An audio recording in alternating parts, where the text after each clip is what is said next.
Махаббатпен жаратқан адамзатта сен де сүй, ол Алланы жаннан тәтті.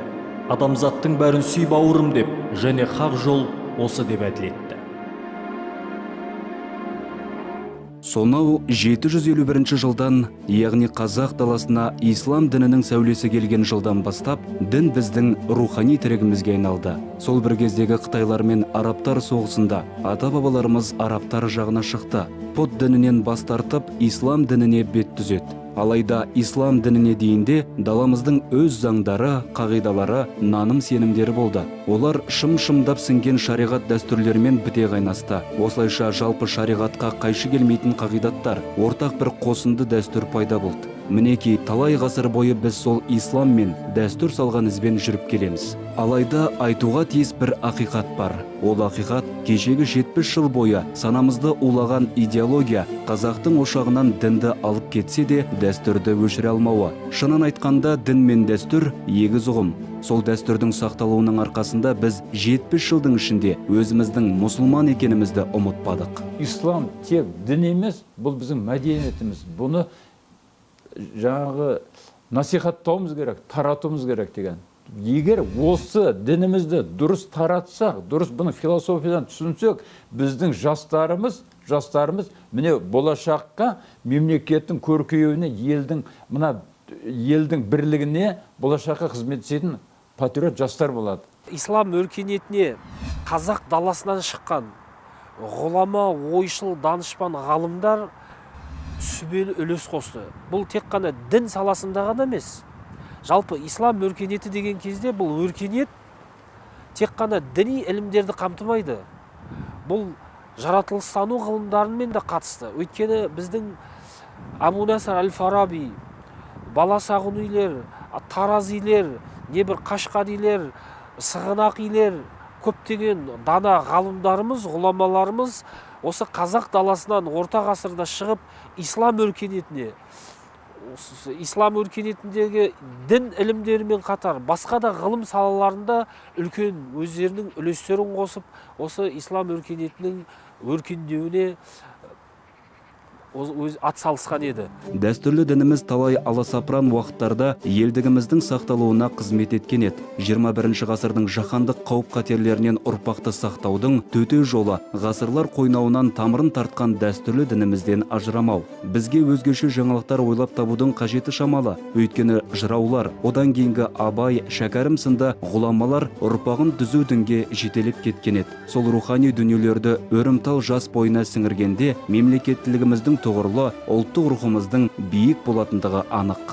Тіл, дін, тарих, фольклор, көркем әдебиет, музыкалық мұра, отбасы тәрбиесі, әдет ғұрып тағда басқалары халықтың сан ғасырлар бойы тірнектеп жинаған рухани мәдени қазынасы жиынын ұлттық құндылықтар атаймыз. Ал ұлттық құндылықтарды қайткен күнде де жоғалтпай сақтап қалу және әрі қарай дамыту шаралары мен іс-әрекеттерін жинақтап айтқанда ұлттық мүдде дейміз. Алла тағала өзі айтып жатыр Хужрат сүресінің 13-ші аятында, сіздерді ұлттар мен руларға танысуларыңыз үшін бөлдік дейді.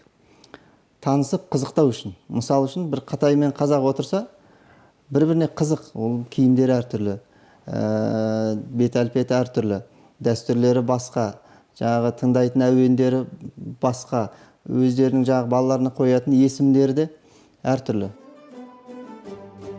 Ұлтты ұлт қылып, халықты халық қылатын оның ұлттық ерекшеліктері, салт дәстүрлері болады. Демек, салт дәстүр әр ұлттың өзінің ұлттық ерекшеліктері мен құндылығының болуы, ол жаратылыстың заңдылығы. Жаппай жаңағы араб тілінде ат қою ол дұрыс емес. Өйткені Алла тағаланың бұл мақсатына қайшы болып қалады. Бүкіл жаңағы қазақтардың аты арабша болса, онда араб пен қазақ танысқан кезде не айырмашылығы болады?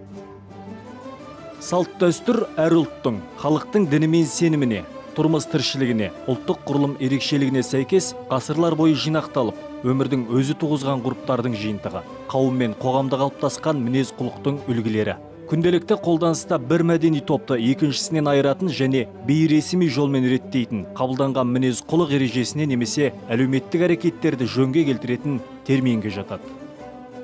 Салт дәстүр ұлт үшін өмір сүру қағидасы, қоғам заңы болып негізделіп, сана, тағылым, тәрбие, тіршілік ережесі ретінде ел зердесіне рухани байлық, өнөгі тәжірибесін құраған. Бұл талаптар мен ережелерді халық бұлжытпай орындаумен бірге, оны құрметтемеген, сақтамаған адамдарды сол заң негізінде жазалап та отырған. Өткен заманда қазақ қоғам үшін салт дәстүр бұлжымас заң рөлін атқарды. Мысалы, той, наурыз көже, қыз ұзату, қонақасы, шашу, ерулік ата салты болып саналады. Салт дәстүрлердің ел арасындағы тәлімдік, тәрбиелік, халықтық мәні зор. Халықтың атадан балаға көшіп, дамып отыратын тарихи әлеуметтік, мәдени тұрмыстық, кәсіптік, салт сана, мінез құлық, тәлім тәрбие және рухани іс-әрекетінің көрінісі дәстүр арқылы танылады. Салт дәстүр байлығы, мәдениеттің байлығы. Мысалы, ата-ананы үлкенді құрметтеу, байғазы көрімдік, сүйінші, кәде сұрау, сәлем беру, ат тергеу, құрдастық, қалжың, тағда басқалары салт дәстүрге жатады. Қазақ халқы салт дәстүрге бай. Әдет ғұрып, ишара, ырым тыйым, дағды бәрі осы салт дәстүр көрінісі. Мысал үшін адам баласының бізде қазақта туылуынан бастап құлағына азан айту, сүннеттеу, оның кейін некесін қию, ең ақыр аяғы жерлеп жаназасын шығаруға шейін діннен қалыптасқан дәстүрлер. Дін мен дәстүр құстың қос қанатындай дүние. Құс бір қанатымен ұша алмайтын болса, дәл солай дәстүрсіз дініміздің дамуы қиын. Екеуін біз қатар алып жүргенде ғана жақсылыққа, еліміздің ынтымағы мен бірлігі үшін қызмет жасайтын боламыз, дейді Алматы қаласының бас имамы. Дін мен дәстүрді сәл кейін шегін жасап қарайтын болсақ, біздің бабаларымыз кезінде дінді де дәстүрді қатар алып жүріп, дуалы ауыз ақсақалдарымыз біздің кез келген ұрпағына жалпы сол уақытта қоғамға дін арқылы да дәстүр арқылы тәрбие беріп отырды.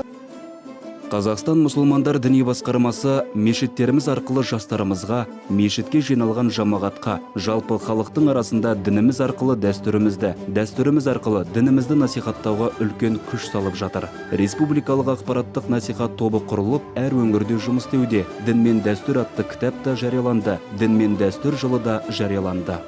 Мысалы үшін кез келген жас азамат автобусқа мінді, үлкен кісі келді, оған құрмет көрсетіп, оны тұрып беруі, бұл шариғатпен де, дәстүрімізбен де ұштасып жатқан дүние. Дәл сол сияқты үлкендіге құрмет, кішіге ізет көрсету сияқты, немесе мынау келіннің үлкендерге құрмет көрсетіп, сәлем салуы деген сияқты дәстүріміз дінімізге қайшы келмейтін тұстары өте көп. Дінге қатысы жоқ ғасырлар бойы қалыптасқан дәстүріміз бар. Оны екіге бөлуге болады. Дінге немесе шариғатқа қайшы және қайшы емес. Ал жалпылықты күнделікті тіршіліктегі мәдениетке келетін болсақ, біздің жалпы ас ішу мәдениетіміздің өзі толықтай мұсылманшылықпен астасып жатыр. Мысалы, ешбір қазақтың баласы қол жумай дастарханға отырмайды. Үлкендер бастамай тамақ бастамайды. Тамақты оң қолымен жейді. Дастарханға міндетті түрде асқа бата берген соң ғана орнынан тұрады. Астан кейін міндетті түрде дастарханға бата қайырады деген секілді. Тіпті астың өзінде біздің белгілі бір мәдениетіміз қалыптасқан. Оның да тығыз ислам әлемімен, ислам шариғатымен тығыз байланысы бар.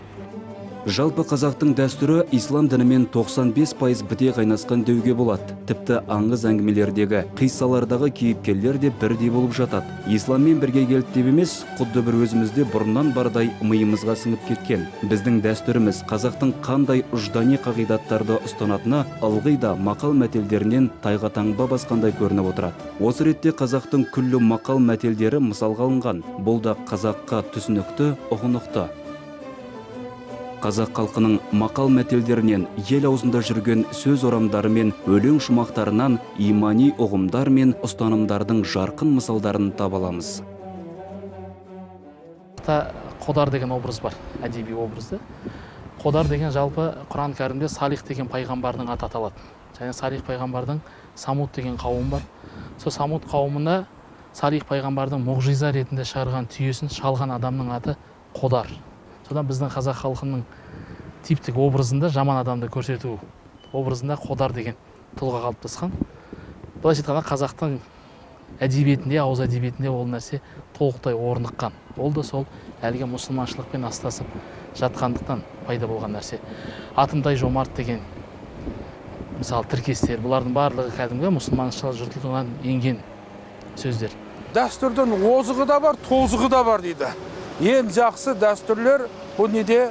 Исламда ол жаңағы. Біздің дәстүріміз ол шариғатта бұйырылған үлкенге құрмет, кішіге ізет, тамақтан алдын қолды жуу, тамақтан кейін қолды жуу, тамақты бісміллә деп бастау, үлкенге кішінің сәлем беруі, бұның барлығы өзіміздің ата бабамыздың ұстаған ислам хақ жолын дінмен дәстүр болса өте орынды болады. Исламды қабылдау мұсылман болу деген араб болу дегенді білдірмейді. Арабтың дәстүрінің де кемшін тұстары бар. Ақмаққа намаз үйретсең, басын жай намазға жарат дегендей, мұсылман болғанның жөні осы екен деп, дәл арабша киініп, арабтың мақаммен сөйлеп, барынша арабқа еліктеу, әсіре арабшылдық жақсылыққа апармайды. Мысалы қазақта 7 атаға дейін қыз алыспайды, қыз беріспейді. Бұл медициналық тұрғыда дәлелденген. Мұхаммед пайғамбардың қызы Алиге тұрмысқа шыққан. Али енді жақын туысы. Туысқандар бір-бірімен үйленген. Қанды туысқан. Немере ағасы. Содан кейін оның мызғымақ принциптері болу. Біріншіден, дін бізде мәдениеттің бір элементі болу керек. Сондай жанашырлық көзқарас болу керек. Екіншіден, дін мемлекетшіл болу керек. Үшіншіден, дін араб тілінен кейін қазақ тіліне, яғни уағыз тілі қазақ тілі болу керек. Яғни бұл талаптар қазір орындалады, бірақ біз одан таймауымыз керек. Орналасқан ортасына, табиғатына қарай әрбір мұсылман халқының өзіндік айырма белгілері, мәдениеті, тілі бар. Шариғат бұл айырмашылықтарды теріске шығармайды. Керісінше, заманы мен мекеніне қарай пәтуалардың өзгеру мүмкіндігін ескертеді. Мұсылман халықтарының салт дәстүрлерінің бәрі бірдей шариғат шарттарына сай келе бермейді. Ислам дінінде салт дәстүр, әдет ғұрып, исламның негізгі қағидаларына қайшы келмесе, ислам діні оны жоққа шығармайды. Сол үшін біздің негізгі ата-бабаларымыздың дәстүрін қай-қайсысын алып қарайтын болсақ та, бұл исламмен біте қайнасып кеткен. Өйткені мысалға қазақтарда келіннің сәлем салуы, немесе келіннің жаңағы үлкен кісілердің аттарын атамы бұл шариғатымызда бар. Яғни пайғамбарымыз саллаллаху алейхи ва саллям бір хадисінде келеді, егер адам өзінің әке-шешесінің атын айтатын болса, жан тәсілім ететін кезде оның тілі кәлимаға келмей қалады. Яғни ол имансыз кетеді деген. Сол себептен бізде жалпы жасы кіші адамдар, жасы үлкен адамдардың атын атамайды. Сол сияқты жаңадан түскен келінде жаңағы үйдегі үлкен кісілерге, тіпті қайыныларына, қайын сіңлілеріне дейін аттарын атамай құрметтеп, оларға еркелетіп, басқаша ат қойып отырған. Сол үшін бұның барлығы исламнан алынған. Тегің мықты болсын десең, ұлыңды тәрбиеле, ұлтың мықты болсын десең, қызыңды тәрбиеле деген бар. Ислам дінінде қыз бала дүниеге келгеннен бастап, дүниеден өткенге дейінгі кезеңнің барлығы қамтылған. Сол сияқты біздің данышпан халқымызда қыз баланы кішкентайынан бастап, оған өнегелі тәрбие беріп, жақсы білім беріп өсірген. Біздің өзіміздің салтымыз бар, өзіміздің дәстүріміз бар, тарихымыз бар. Қазақ дейтін халық тамыры тереңге кеткен алып бәйтерек секілді, шайқалса да құлауы қиын көне халық, текті халық, иманды халық. Бұл халықтың бүткіл салт дәстүрі, әдет ғұрпы, жаңа ырым, тыйым, жол жорасының барлығы шариғаттың бірде-бір жаңағы саласына қайшы келмейді. Керісінше барлығы бұлай жымдасып жатады. Өте текті. Демек, Құжрат сүресінің 13-ші аятында айтылғандай, бір-бірімізге еліктеп, ұқсап киініп әуре болғанымыз дұрыс емес. Онда Алла тағаланың әміріне қарсы шыққандай боламыз. Қазақ қазақылығын сақтап қалғаны жөн. Соны білген ата-бабамыз бәлиғатқа толмаған қыздарына ешқашан орамал тағып, киітшап кигізбеген. Тізесіне отырғызып, еркелетіп отырған. Тақиясын кигізіп, шолпысын таққан. Қыз баланың құқығын, еркіндігін шектемеген. Бұл да дала демократиясының бір көрінісі. Тек тұрмыс құрғанда ғана басына орамал таққан. Абай айтады: білектей арқасында өрген бұрым, шолпысы сылдыр қағып жүрсе ақырын. Кәмшат бөрік, ақ тамақ, қара қасты, сұлу қыздың көріп педің мұндай түрін. Осы өлең жолдарынан ақ қазақ қызының еркін жүріс тұрысын байқауға болады. Ұлтымыздың тарихында қыз баланы ырыс алды қыз деп қабылдайды. Қыз дүниеге келсе, ырыс келді, береке келді деп қуанады. тілеуін тілеп отырады. Тарихта талай ханшайым қыздар, батыр қыздар, ақын, жауынгер қыздар болды. Сонау Заринадан, Тұмар ханымнан бастасақ, берісі Айғаным, Фатима, Бөрте ханша. Міне осылардың бәрі біздің қазіргі заманда да қыздарымыздың ер жүрек, ер мінез болып тәрбиеленуіне, азаматтың арына астар болуына, еліне, жеріне қызмет жасауына бір жақсылықтың жалғасындай әсерін тигізіп жатыр.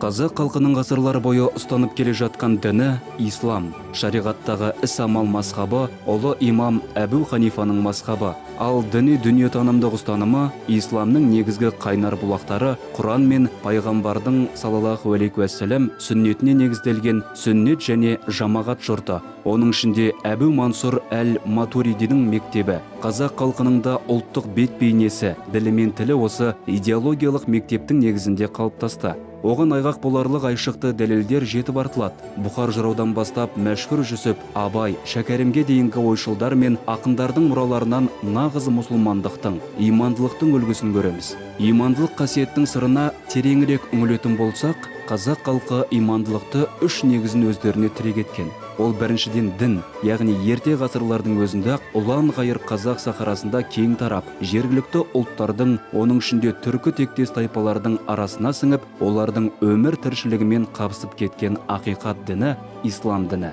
Пайғамбарымыз Мұхаммед жайған діннің ең тазасын, қаймағын бұзбай, сол қалпында елдің санасына жеткізген әулиеталарымыз. Екінші тірегі салт дәстүр. Қазақ тұрмысында тал бесіктен жер бесікке дейін қайнатылып жатқан далалық өркениеттің жарқын көрінісі. Салтынан, әдет ғұрпынан қол үзбеген жұрттың кезінде талай өзге елдің өкілдерін, ғылыми зерттеушілерді тамсандырғанын білеміз. Имандылықтың үшінші тірегі ана тілі.